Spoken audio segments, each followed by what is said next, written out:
এর আগের ভিডিওতে তো তোমরা সবাই দেখলে আমি স্নান করে চলে এসেছি একদম পুরো ফ্রেশ হয়ে। এখন কিন্তু আমি ঘরগুলো সুন্দর করে বের করে নিচ্ছি। আর এই ঘরগুলো কি ভালো লাগছে দেখতে, তাই না বলার? এই পুজোটা তোমাদের কাদের কাদের মধ্যে আছে অবশ্যই কিন্তু কমেন্ট করে জানিও।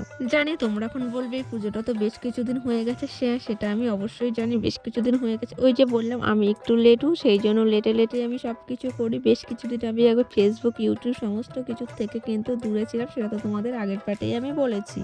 কেন আমি দূরে ছিলাম সেটা যদি তোমরা জানতে চাও অবশ্যই আমাকে কমেন্ট করো, তাহলে নেক্সট পার্টে তোমাদের সাথে আমি অবশ্যই শেয়ার করব আমি কেন দূরে ছিলাম। এই দেখো ঘরগুলো কিন্তু এখন সুন্দর করে ঘষে ধুয়ে নিচ্ছি। আর আমরা বাঙালি মেয়েরা তো সব পুজো আচরা করতেই ভালোবাসি। সব মেয়েরা ভালোবাসি কিনা জানি না, কিন্তু আমি সমস্ত রকম পুজো আচরা করতে ভীষণ পরিমাণে ভালোবাসি। আর তোমরা কে কে পুজো করতে ভালোবাসো সেটা কিন্তু অবশ্যই আমাকে বলে যেও। আচ্ছা, তোমাদের কাছে একটা প্রশ্ন করি, একজন ব্লগার পুজো আচরার ভিডিও কিন্তু খুব ছাড়ে। আচ্ছা, কোন ব্লগারের নাম বলছি অবশ্যই কমেন্ট করো। যে করবে নেক্সট পার্টে কিন্তু আমি অবশ্যই তার নামটা নেব।